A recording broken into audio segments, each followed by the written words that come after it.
I learned that someone had taken a dump in the room where we keep the building's garbage cans.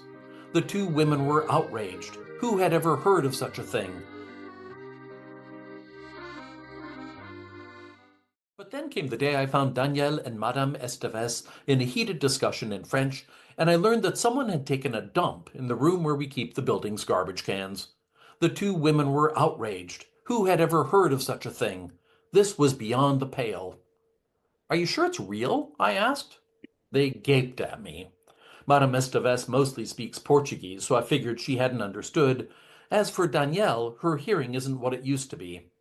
But then they looked at each other and rolled their eyes in unison, and I could practically hear their shared thought. Stupid American. Danielle dragged me to the doorway, the garbage room known as the local poubelle, and pointed. I conducted my inspection from a distance. It was the real McCoy, all right. Not coiled the way they make the fake ones, but long and dark with a banana-like curve to the thing. I'm not sure what the standard measurements are for these things, but I pegged it as an XL. What were we going to do about it? That's what Danielle wanted to know. Maybe throw it away, I suggested. After all, the garbage cans were right there. But she was more inclined toward a declaration of war. Danielle is the only member of our building committee who's retired, so even though she's not the one we elected president, everyone knows she's really in charge, rather like Dick Cheney during the Bush years. Her finger drove into the air. I shall call a meeting. So that was the beginning of a long and involved drama in our building that had to do with what I refer to as the serial crapper.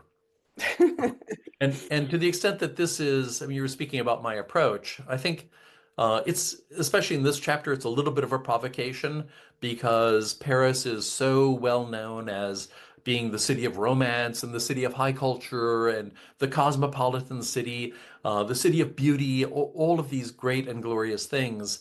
And what I wanted to do is upset that apple cart a little bit and show a different part of the city.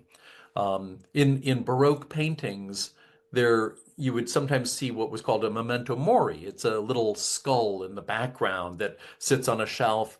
In the foreground, you get some sort of party going on, and the memento mori is this thing that whispers to the viewer that death is still here. And I think of my approach as embedding these sort of memento merdi, which is something that says, that whispers in the midst of the sparkle and glitz of this great city, there's also a turd somewhere. And so trying to take some of these slightly unusual things, and I should say this is the only chapter in the book that is at all scatological. That's not really the main approach, but taking something that is not commonly perceived as part of the city and using that as a way to get us past all of the glitz and the glory and to reveal some other part of the city that I find to be quite captivating. But also simply true. I mean, these are Oh real yeah, stories, right? yeah, they're all real stories, and This really actually, happened, and I love the part where you say you have them looking at each other and then sort of silently saying "stupid American." I mean, Americans in France encounter this sort of thing often. I think I do anyway.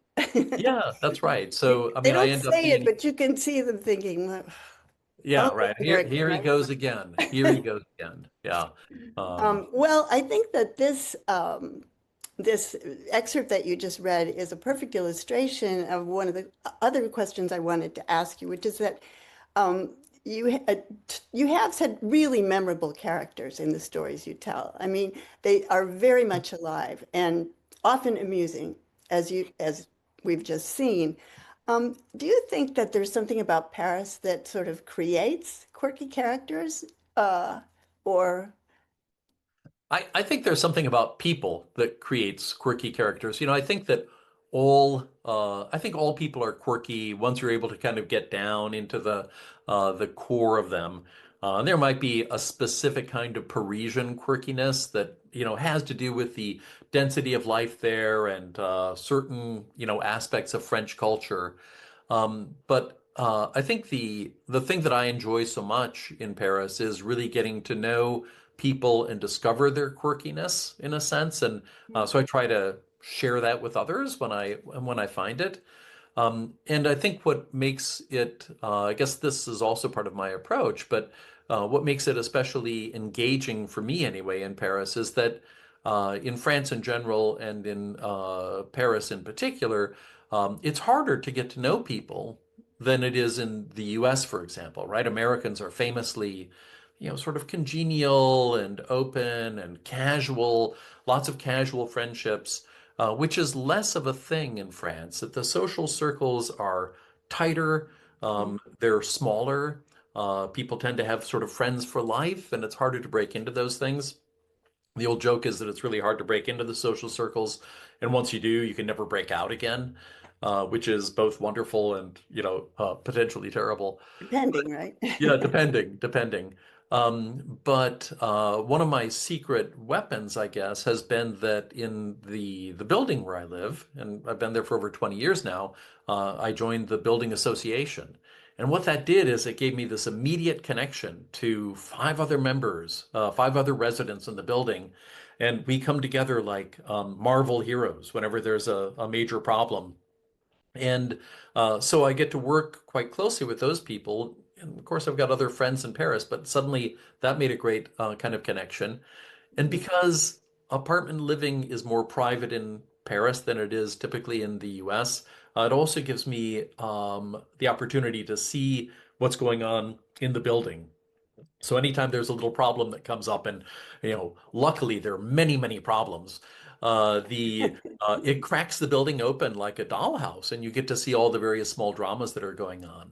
Hmm. So I like to chase down those details, and I like to get just as I like to get into these unusual parts of Paris. The very small thing like the turd that starts small, the turd in the local poubelle, or in one of the chapters, I talk about a small scuffle that started outside my window, which then snowballed and blossomed into a much larger drama, or a tiny, tiny problem just trying to withdraw some cash on my bank card with a French bank, and it turns into a kind of a fiscal catastrophe.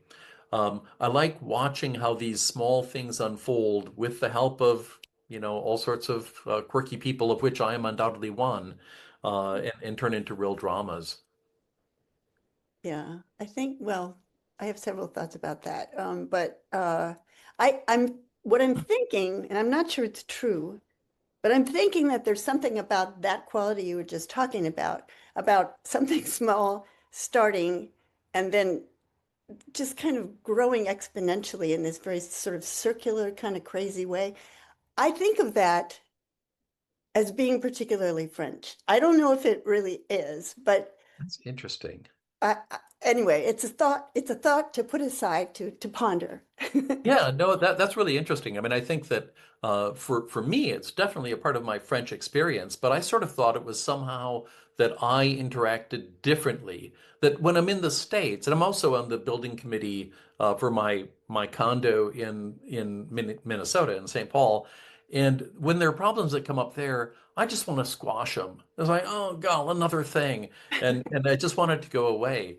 Whereas in Paris, for some strange reason, I think, I wonder where this is going to lead. Yeah, it's Uh, interesting, right? It yeah, becomes and a it's picture today. somehow they tend to be more tangled or something, and Right. so I like it when there are problems.